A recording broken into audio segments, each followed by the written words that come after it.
What can you learn about an era from its movies? What does a decade say through its cinema? We're turning backwards in time to see what we can learn in retrospect with our picks for the top 9 movies of the 1990s.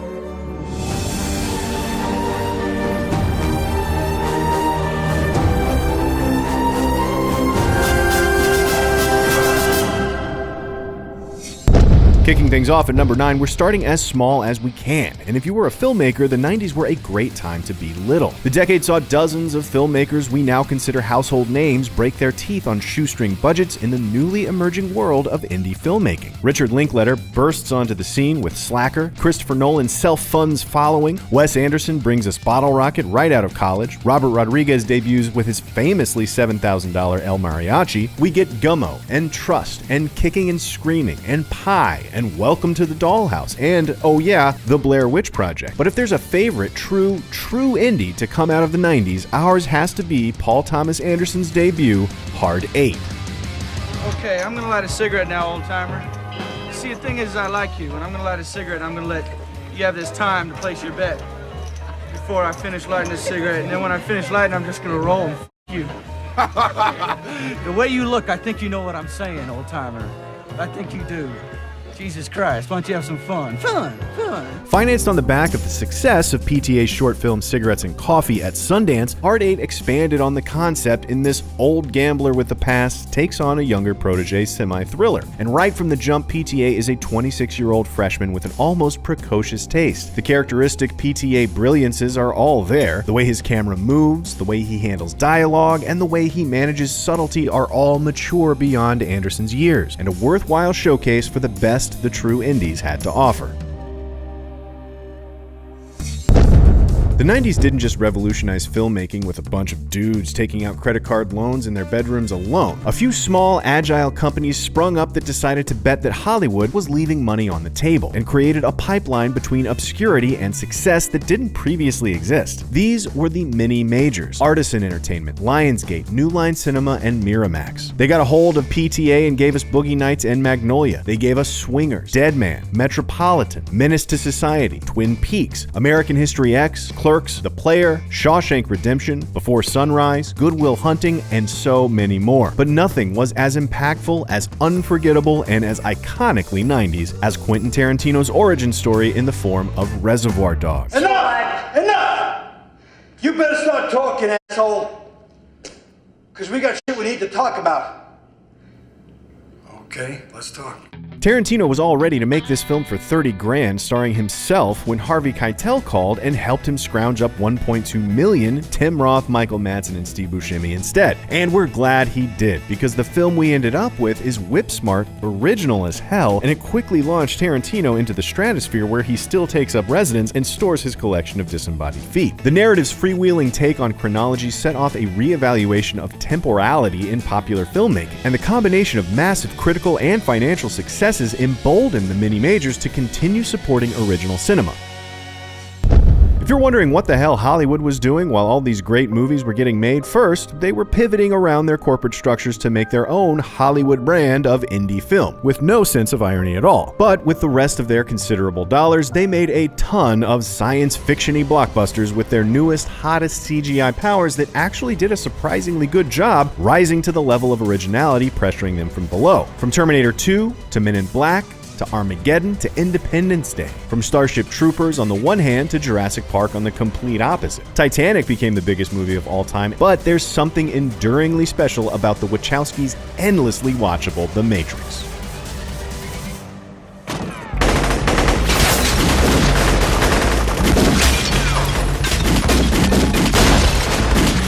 Barely slipping into the decade in '99, a year that saw so many fantastic films, it can only be explained by a collective Y2K fear that the world really was ending. The Matrix remains the benchmark for smart, original, high-concept blockbuster filmmaking that few films have reached since. The action is ultra badass even as the story grapples with philosophy. The world building is as rich as the relationships are lively and fun. It is unbelievably cool without the hypermasculine excess. And apart from the trench coats, it still feels forward-thinking, futuristic, and stylish to this day.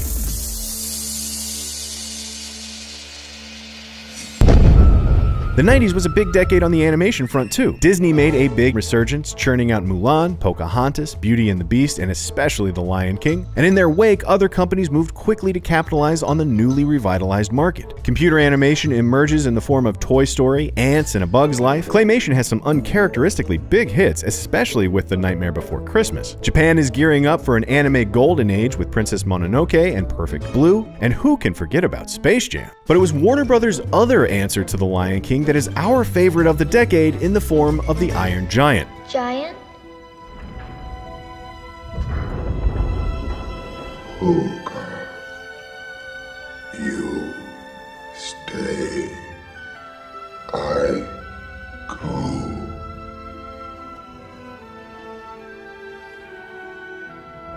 No following. The Iron Giant was one of the first films to take the family genre seriously in a way that feels really prescient of the modern Pixar movie. And one doesn't have to look much past Brad Bird to find the common thread to that maturity. The Iron Giant manages to appeal to children and adults both, attempting and succeeding at operating on multiple levels at one time. Confident that a mature thematic backdrop of Cold War mistrust wouldn't alienate younger audiences as long as there was still a simple, powerful, emotional story about a boy and his new friend at its core.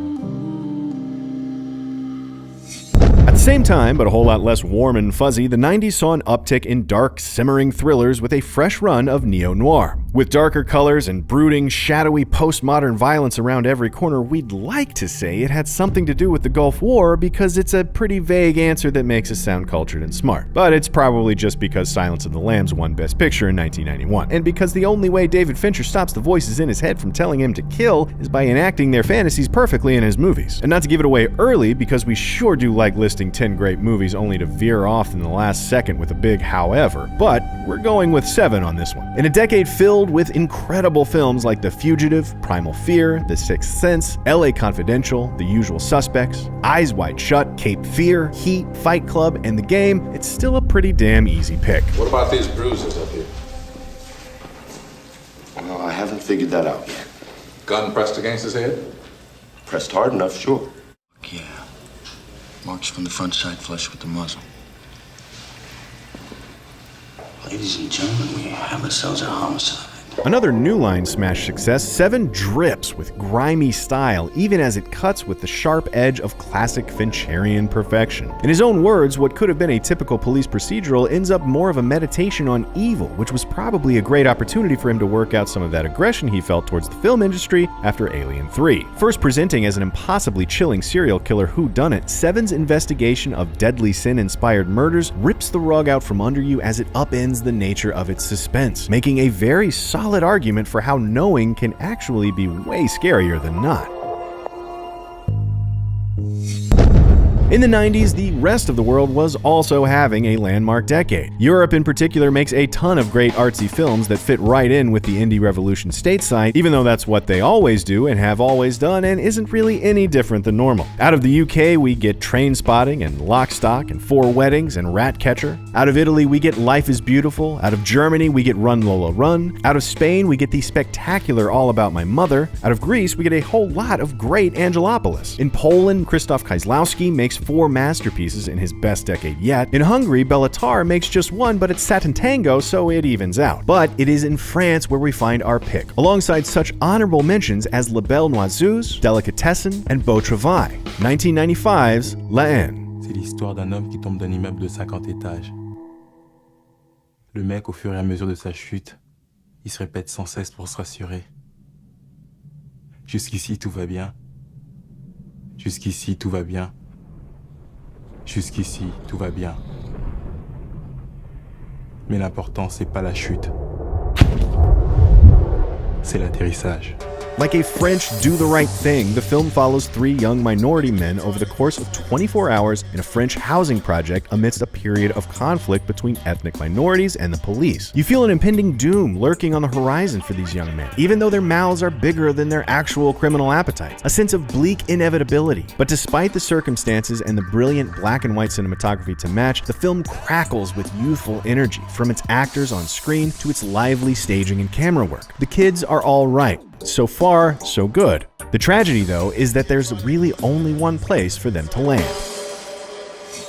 Of course, 90s global cinema wasn't just European. Beyond the West, it just keeps getting better. How about Iran, where Kiarostami gave us both Close Up and Life and Nothing More? Or Japan, where we got Afterlife and Audition? Or the rarely acknowledged New Zealand, where a young Peter Jackson made Heavenly Creatures? China gave us Farewell, My Concubine, Raise the Red Lantern, and Judo, while Hong Kong gave us the impeccable Chungking Express and a bunch of spectacular action flicks we covered in our last list. But it's Taiwan that takes the cake this time with the inimitable A Brighter Summer Day. 我儿子给我承诺，一向很好，绝对不会只靠我自己，而且其他观众都有自己，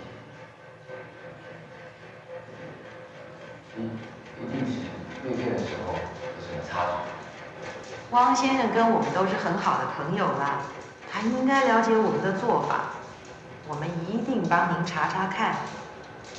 如果年糕会有任何错误，一定立刻改正，然后重新分发，这个您大可以放心。 Like Laen, A Brighter Summer Day is an illuminating examination of disaffected youth and criminal activity amidst political upheaval as it follows quiet young Cyr gradually drifting off the academically promising right track towards delinquency and ultimately disaster in post-Chinese Revolution 1960s Taiwan. But at nearly 3 times the length with almost 100 speaking roles, it manages to extend its massive reach towards both the deeply personal and the very specifically political. It wraps its immense arms around struggles with identity as a culture and a teen, around young love, around the feeling of long summer nights, and encircles an almost hyper-specific recreation of time and place.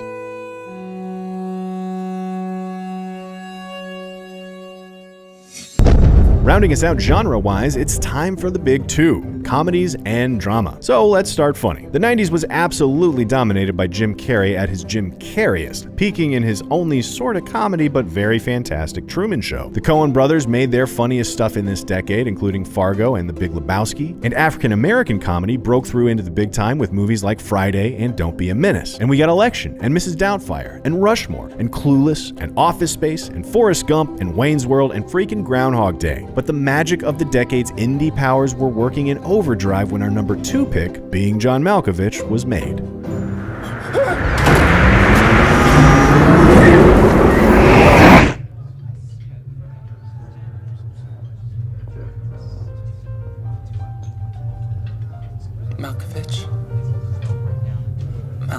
Malkovich. In a year where the biggest hit was a sci-fi philosophy paper about leather-clad hackers, kung fu fighting robots in an alternate reality, Being John Malkovich is exponentially crazier yet. It's a testament to how bold Hollywood had gotten by the end of the 90s that a bunch of untested maniacs were given multiple 7 figures to make their first feature about a couple puppeteers who get addicted to taking a portal into the subconscious of actual actor John Malkovich. The movie is an absolute delight, hilarious and smartly bonkers in a way that just keeps escalating into an absurdist existential roar that we would name Kaufman-esque in the next decade. It exists with the rest of his work in a category of its own, and we're very glad there was a period of 10 years where everyone lost their mind enough to let it happen.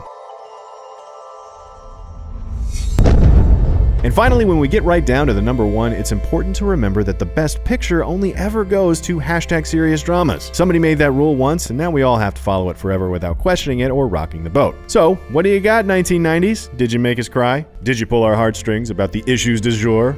You sure did. You gave us The Piano, and JFK, and American Beauty, and Philadelphia, and Dances with Wolves, and Saving Private Ryan, and Malcolm X, and Goodfellas, and The Thin Red Line, and The English Patient. But most of all, you gave us our number 1 pick. You blew our tear ducts to smithereens when you made Schindler's List.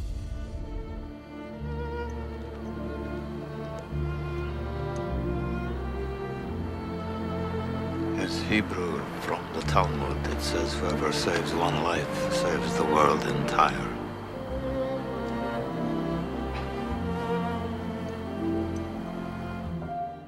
Nowadays, when you hear about a Spielberg film, you automatically assume it's probably going to have some real import. But going into the 90s, he was mostly known as a really talented blockbuster filmmaker, until practically out of nowhere he goes from Hook and Jurassic Park to one of the most profoundly emotional and empathetic looks at the Holocaust, and it's actually spectacular. It would be like if J.J. Abrams had suddenly directed Manchester by the Sea. It would blow your freaking mind. Thank God these guys stopped doing all the cocaine they were doing in the 80s, because the result is honest and heartfelt and not at all as schmaltzy and pretentious as it feels like it should be. It's an easy pick, not because it's wrong, but because it gets you in the feelings for all the most right reasons, which is why it's our pick for one of the best films of the 1990s.